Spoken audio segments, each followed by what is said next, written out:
Президент России Владимир Путин сегодня выступил с экстренным обращением к народу в связи с ситуацией с коронавирусом. Он подчеркнул, что главный и абсолютный приоритет руководства страны – жизнь и здоровье людей. Предлагаем вам полную версию. Обращаюсь к вам по вопросу, который сейчас волнует всех нас. Мы видим, как остро развивается ситуация с эпидемией коронавируса в мире. Во многих странах продолжает нарастать число заболевших. Под ударом оказалась вся мировая экономика. Уже сейчас прогнозируется ее спад. Благодаря заранее принятым мерам нам в целом удается пока сдерживать и широкое и стремительное распространение болезни. Но мы с вами должны понимать, что Россия просто даже в силу своего географического положения не может отгородиться от угрозы. Рядом с нашими границами находятся государства, уже серьезно пораженные эпидемией. И полностью заблокировать ее проникновение в нашу страну объективно невозможно. Но то, что мы уже можем и уже делаем, так это работать профессионально, организованно и на опережение. И главный приоритет здесь – жизнь и здоровье наших граждан.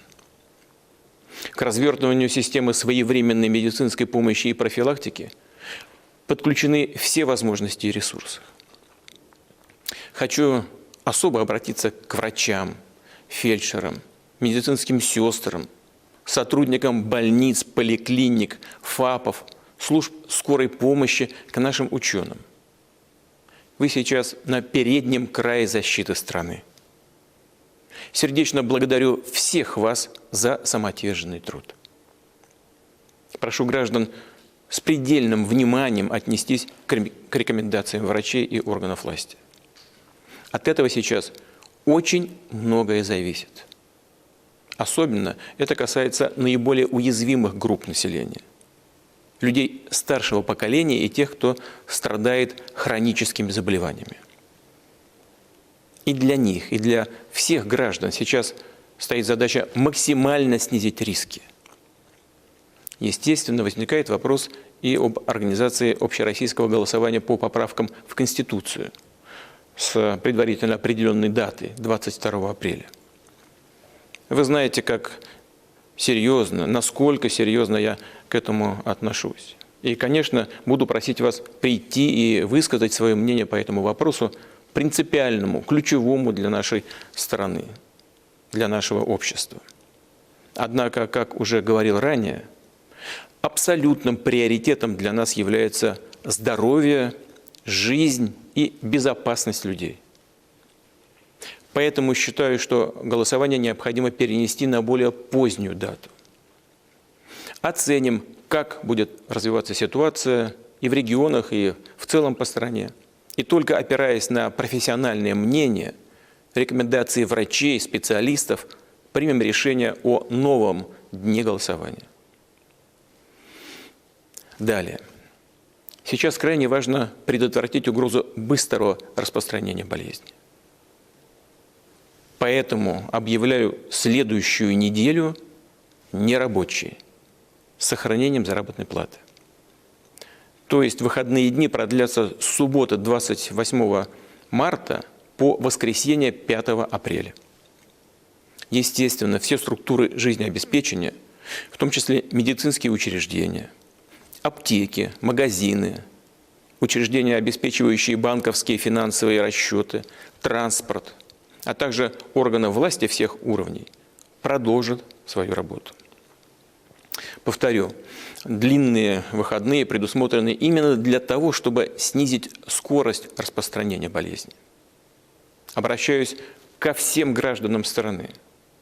Давайте не будем поступать, полагаясь на наше русское авось. Не думайте, пожалуйста, как у нас бывает, меня это не коснется. Это может коснуться каждого. И тогда то, что происходит сегодня во многих западных странах, и в Европе, и за океаном, может стать нашим ближайшим будущим. Все рекомендации необходимо обязательно соблюдать. Надо поберечь и себя, и своих близких. Проявить дисциплину и ответственность. И поверьте, самое безопасное сейчас – побыть дома. Отдельно остановлюсь на текущей социально-экономической ситуации. Здесь нам также нужны дополнительные шаги. Прежде всего, чтобы обеспечить социальную защиту граждан, сохранение их доходов и рабочих мест, а также поддержку малого и среднего бизнеса, в котором заняты миллионы людей. В этой связи будут реализованы следующие первоочередные меры. Первое. Все социальные пособия и льготы, которые полагаются гражданам в течение ближайших 6 месяцев, должны продлеваться автоматически, без предоставления каких-либо дополнительных справок и хождений по инстанциям. Например, если семья имеет право на льготы по ЖКХ, ей не надо будет регулярно подтверждать уровень своих доходов, чтобы получать такую поддержку. Также обращаю внимание, выплаты к 75-летию Великой Победы ветеранам и труженикам тыла в 75 и 50 тысяч рублей соответственно должны быть осуществлены до майских праздников, раньше обычного, уже в апреле. Второе. Надо поддержать семьи с детьми. Предлагаю в ближайшие 3 месяца, начиная уже с апреля, выплачивать всем семьям, имеющим право на материнский капитал, дополнительно по 5000 рублей ежемесячно на каждого ребенка в возрасте до 3 лет включительно. Такая поддержка особенно важна для семей, где дети сейчас не посещают ясли или детский сад. Для родителей, которые находятся на больничном или в отпуске по уходу за ребенком. Что касается нашей новой меры поддержки, а именно выплат на детей в возрасте от 3 до 7 лет включительно, то поручаю правительству форсировать все организационные мероприятия, чтобы семьи начали получать эти выплаты не в июле, как планировалось, а на месяц раньше, уже в июне.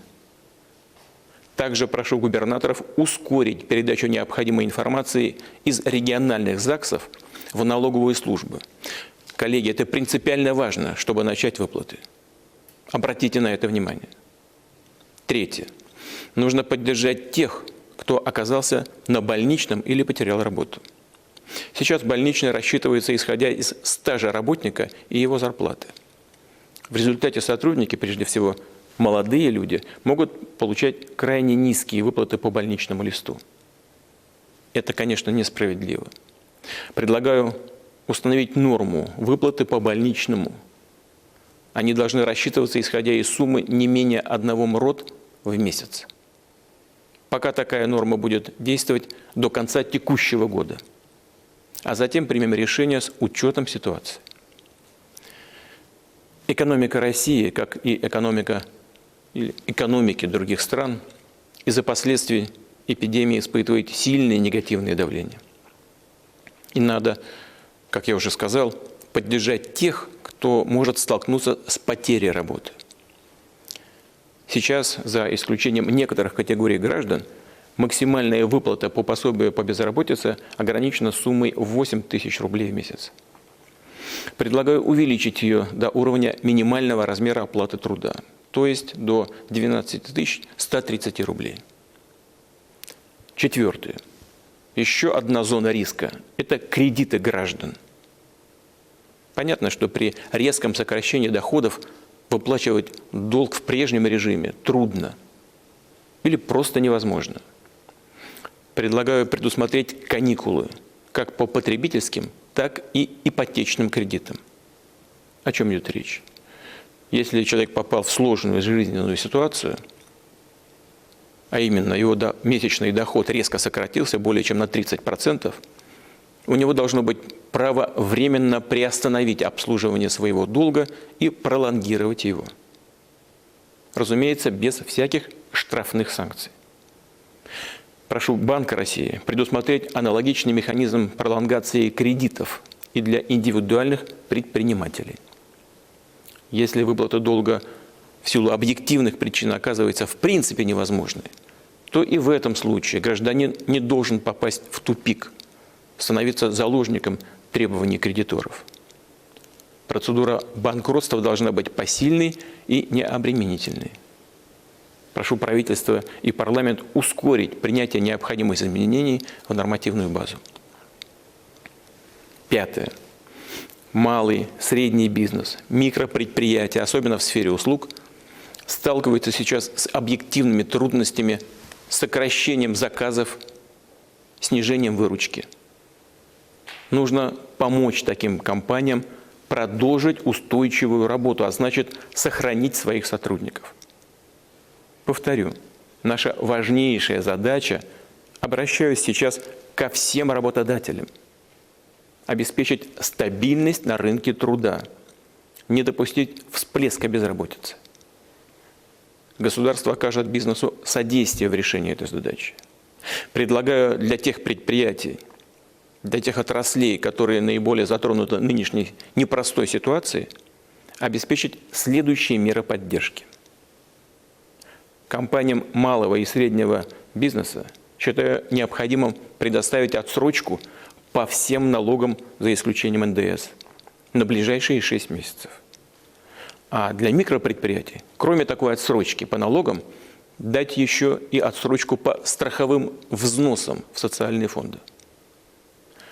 Что касается банковских кредитов, то и здесь компании малого и среднего бизнеса, микропредприятия, оказавшиеся в сложной ситуации, должны получить отсрочку по кредитам также на ближайшие 6 месяцев.